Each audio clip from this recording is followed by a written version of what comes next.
আমি না ভাই রাজনীতি পছন্দ করি না, আমি না ভাই রাজনীতি করি না, আর ওইসবের মধ্যে আমি নাই। তুমি বেটা এত ভালো মানুষ হয়ে রাজনীতি করতে চাও না বিধায় আজকে এমপি দাঁড়াচ্ছে সুদখোর গাঞ্জাখোররা। এটা বুঝতে হবে। 2 নাম্বার কথা এই পয়েন্টে বলতে চাই, আপনারা সবাই নাম শুনেছেন আল্লামা দেলোয়ার হোসেন সাঈদী। আমি দোয়া করছি আপনারা জাস্ট একবার আমিন বলবেন, আল্লাহ ওনাকে জান্নাতুল ফেরদাউসের উঁচু মাকাম নসিব করো। উনি একজন জাস্ট আলেম ছিলেন না, উনি বরিশালের এমপি ছিলেন। এটা কয়জন জানে? এটা কয়জন বোঝে? এবার বলছেন আমি কেন বললাম এই কথা। 5 আগস্টের আগে আমি নিজে দেখেছি রংপুরে আমার মাহফিল বন্ধ হয়ে গেছে। কেন মাহফিল বন্ধ? আমক পাতি নেতা বলে দিয়েছে মাহফিল হলে খবর আছে সবার, হুমকি দিয়ে মাহফিল বন্ধ। এখন যদি আমার আলেম হয় এমপি, এখন যদি আমার ঘরের আলেম হয় ওসি, এখন যদি আমার ঘরের হাফেজ হয় একজন এসপি, এখন যদি আমার ঘরের আলেম হয় একজন মেয়র, পাতি নেতাকে ডাক দিয়ে বলবে এই বেটা এদিকায়, মাহফিল কুড়িগ্রামে হবে, ফুলবাড়িতে হবে, যে বাধা দিবে ওর পিঠের চামড়া একটাও থাকবে না। এই জন্য রাজনীতি করা দরকার। এখন বলবেন হুজুর খুব বকতেছেন, ভালোই লাগতেছে কথাবার্তা, কিন্তু কোরআনে যে রাজনীতি আছে এর দলিলটা কি? এরকম কিছু লোক আছে না, আছে না, আছে না? আমি আয়াত তেলাওয়াত করছি, ভালো করে বুঝবেন। আমি আয়াতটা জাস্ট দলিল হিসেবে দিচ্ছি। আউযু বিল্লাহি মিনাশ শাইতানির রাজীম। إن الله يأمركم أن تؤدوا الأمانات إلى أهلها وإذا حكمتم بين الناس أن تحكموا بالعدل. Allah says in this ayah, give people back what they deserve in their lives. And Allah says in this ayah, whenever you judge between people, you have to judge with justice. Allah বলছে শোনো, যখন তোমরা বিচার করবে ইনসাফের বিচার করবে, যখন তোমরা বিচার করবে তোমরা জাস্টিসপূর্ণ বিচার করবে। এবং আল্লাহ বলছেন যে যা পায় তাকে তা বুঝিয়ে দেওয়া, এটার নামে ইসলাম। ঠিক কিনা বলেন? আচ্ছা, এই আয়াতের সাথে রাজনীতির সম্পর্ক কি? এই আয়াতের সাথে পার্লামেন্টের সম্পর্ক কি? আমি একটু বুঝাই দেই। আগে প্রশ্ন করি, আগামীর সংসদ কোরআন দিয়ে চলবে, এটা কি চাই না? কি চাই না? এটা রেকর্ড হচ্ছে ক্যামেরায়, এভাবে আওয়াজ দিয়ে বললে হবে না। আগামীর পার্লামেন্টে কোরআন চাই কি চাই না? এবার এক্সাম্পল দেই, জাস্টিস কাকে বলে, ইসলামে ইনসাফ কেমন করে বোঝানো হয়েছে। আমি মাঝখান থেকে একজনকে দাঁড় করাবো। এই যে হলুদ পাঞ্জাবিওয়ালা ভাই, দাঁড়ান তো। আপনি হলুদ, হ্যাঁ পাঞ্জাবি না, এটা মনে হয় মাশাআল্লাহ হুডি পরে আছে। আমার হলুদ হুডিওয়ালা ভাই, আমি এক্সাম্পল দিব ফুলবাড়িবাসী। আগে বলেন আমার ভাইকে দেখা যায়? এ কোন মরা লোক রে বাবা, দেখা যায়? মনে করেন তোমার নাম কি? সোহেল ভাই। আমার ওই পাশে নেমে যাচ্ছি, ওয়াজ শেষ করে আমার সামনে আসছে, এক্সাম্পল হিসেবে বলছি সোহেল হচ্ছে এই ফুলবাড়ির পাতি নেতা। এক্সাম্পল, উদাহরণ, যদিও বা সে আসলে নয়। তো আমাকে ওখানে গিয়ে বলছে কি হুজুর খুব রাজনীতি নাকি? এতদিন ছিলেন মসজিদে, এতদিন ছিলেন মাদ্রাসায়, এখন যাবেন পার্লামেন্টে, খুব শখ, আপনাকে আমি সামনে যান দেখে নিব। হুমকি দিয়েছে আমাকে। আর আমার বসবাস বেশিরভাগ সময় হয়েছে রাজশাহীতে। রাজশাহীর একটা ভাষা আছে, তোর বাড়ি কতিবে, তোর বাড়ি কোথায়? আমরা বলি এবার তোর বাড়ি কতিবে। আমি খেপে গেলাম, এই সোহেল তোর সাহস তো কম না। ড্রাইভার সাহেবকে বললাম, ড্রাইভার সাহেব চাকু নিয়ে আসেন, হাইসা নিয়ে আসেন, দাও নিয়ে আসেন। দাও নিয়ে আসছে, রাগের মাথায় দিয়েছি একটা কোপ, ও ডান পা কেটে গেছে। এবার আপনাদের পালা, বাম পা না ডান পা? এই যে বোঝে নাই, ডান পা না বাম পা? ডান পা, এক কোপে কেটে গেছে।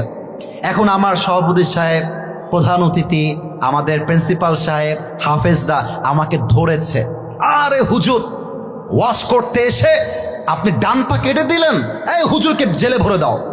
জেলে ভরে দিল আমাকে। আমার নামে মামলা হলো পা কাটার মামলা। আগামীকাল রংপুরে জেলা আদালতে আমার বিচার হবে। জজ সাহেব আসছে, এসে বলছে, হুজুর আপনার ওয়াজ তো আমিও দেখি, আপনি লোকটা খালি দেখতে সুন্দর কিন্তু মানুষটা আপনি আসলে ভালো না, আমাকে বলতে জজ সাহেব। তো জজ সাহেব বিচার করেছে যে আসিফ হুজুরের বিচার হলো 10 লাখ টাকা জরিমানা আর 1 বছরের জেল। এবার আপনারা বলবেন 10 লাখ টাকা জরিমানা আর কয় বছরের জেল? আর একটু জোরে দাঁড়ায় থেকে ভাইরা বলে নাই, 10 লাখ টাকা জরিমানা কয় বছরের জেল? এবার বিচারটা ইনসাফপূর্ণ হলো কিনা বোঝার জন্য একটা দাড়িপাল্লা নিয়ে আসো। দাড়িপাল্লা সোহেলের ডান পাটা দাও দাড়িপাল্লার ডান দিকে, আর আমাকে যে বিচারটা করা হয়েছে ব্রিটিশ আইন অনুযায়ী 10 লাখ টাকা আর 1 বছরের জেল, দেন দাড়িপাল্লার বাম দিকে। এবার আপনাদের মেধার পালা, বুদ্ধির পালা। বুদ্ধি থাকলে উত্তর দিবেন, না হয় কিপ কোয়াইট, কিপ সাইলেন্ট, চুপ থাকবেন। ডান দিকে কাটা ডান পা, বাম দিকে 10 লাখ টাকা 1 বছরের জেল। আপনি যতই টানেন সমান সমান হবে। রাইট আনসার, সমান সমান হবে। আচ্ছা 20 লাখ টাকা দিলাম আর 2 বছরের জেল, তাও সমান সমান হবে। সমান সমান করতে চাইলে আল্লাহর জমিনে আল্লাহর কোরআন দিয়ে আইন পাশ করতে হবে। কেমন করে?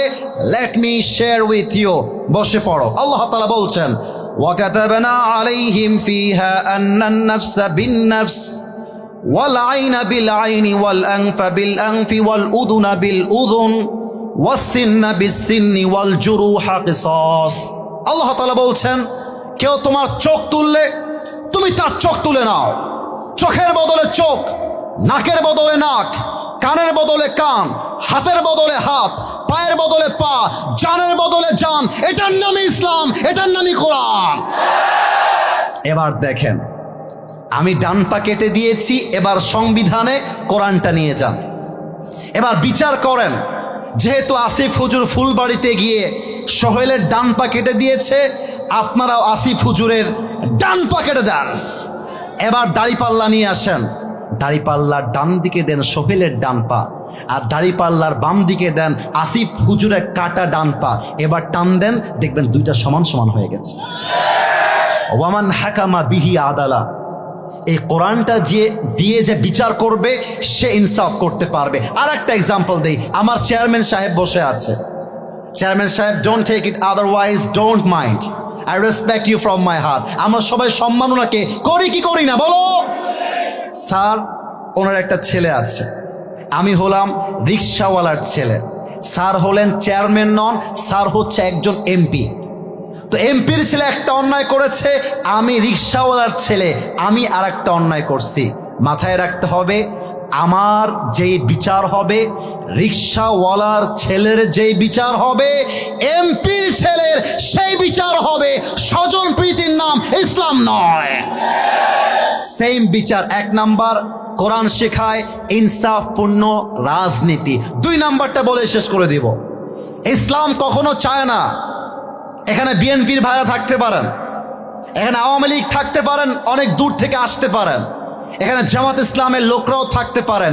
আমি সবাইকে শ্রদ্ধার সাথে বলছি, ইসলাম কখনো রাষ্ট্রের ক্ষমতায় কোনো নারীকে দেখতে চায় না।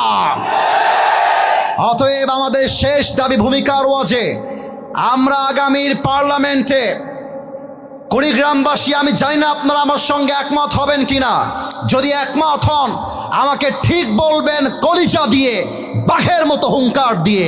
আমি আসিফের দাবি নয়, 18 কোটি মানুষের দাবি।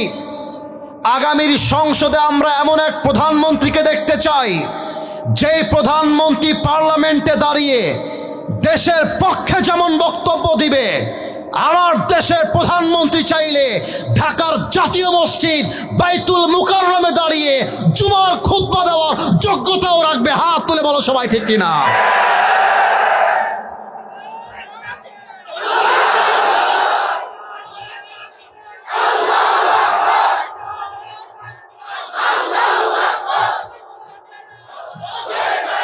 এভাবে হবে না, আমার সাথে দেন, আমার সাথে নারায়ে তাকবীর। আপনাদের বউ আছে কার কার একটু দেখি তো। বউ আছে, আচ্ছা।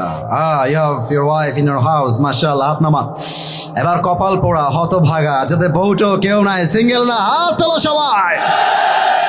ক্যামেরাম্যান জলদি ফোকাস করো। হ্যাঁ, কারো বউ নাই?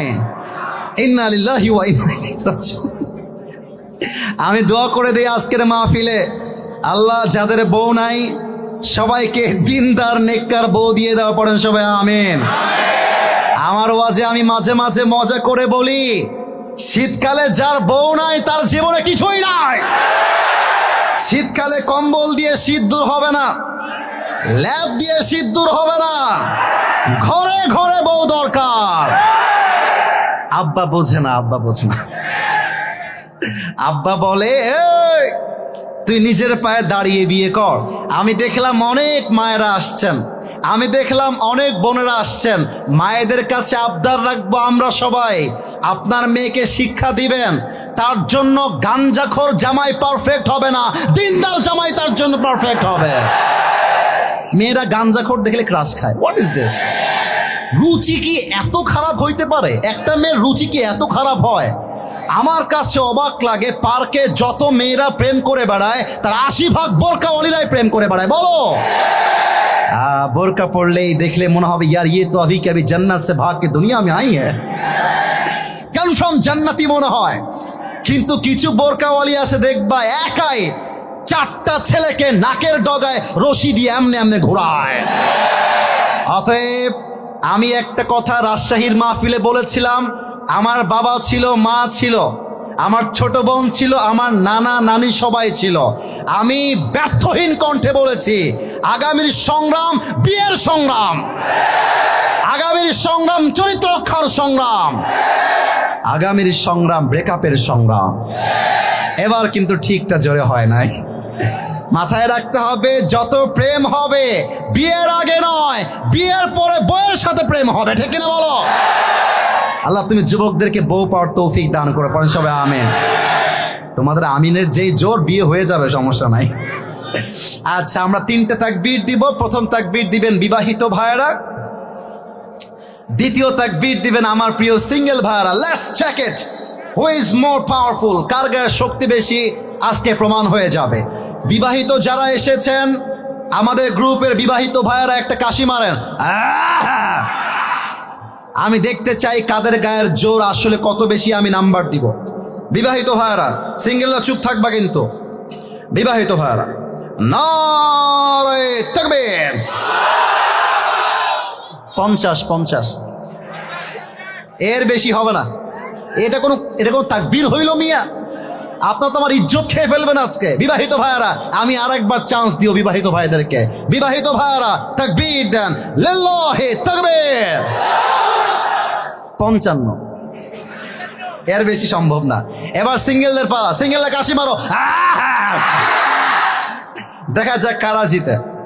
সিঙ্গেলরা তাকবীর দাও, নারে তাকবীর। বিবাহিত ভাইরা আমাকে চিরজীবনের জন্য ক্ষমা করে দিবেন। আজকে সিঙ্গেলদের আশেপাশেও বিবাহিতরা ভিড়তে পারে না, এটা কিনা বলো? মনে অনেক জ্বালা তো, বউ নাই। আল্লাহ যুবকদের স্লোগান কবুল করে। পড়েন সবাই আমিন। প্রিয় ভাইয়েরা আমার, আর কোনো ভাগাভাগি নেই, সবাই মিলে তাকবীর দিবেন এমন জোরে এইবার যে আসিফ হুজুর সহ সবাই স্টেজ ভেঙে নিচে পড়ে যাবে। দেখা যাক, কাশি দেন সবাই এবার, আমার সাথে দেন। এবার হাতটা তুলতে হবে সবাইকে। Raise your 2 hands and follow my hands। আমাকে দেখেন, আমি আগে এমন করে তুলেছি, এবার আমার হাত দেখেন মুষ্টিবদ্ধ করছি। ওকে, জাস্ট লাইক দিস, এভাবে। এবার হাতটা নিচে নেন হালকা, এভাবেই। আমি বলবো লিল্লাহি তাকবীর, হাত উঠবে আল্লাহু আকবার। আমি বলবো আল কোরআনের আলো, হাত নিচে। আপনারা বলবেন সংসদে জালো, হাত উঁচুতে। দেখা যাক আপনারা পারেন কিনা। নারে তাকবীর। আল কোরআনের আলো। আবার ঘরে ঘরে কেন রে? সংসদে জালো। ওকে, আরেকবার। আল কোরআনের আলো, আল হাদিসের আলো, কোরআন হাদিস যেখানে, আলেম ওলামা যেখানে, কুড়িগ্রামবাসী যেখানে, আল্লাহ যেন কবুল করে, পড়েন সবাই আমিন।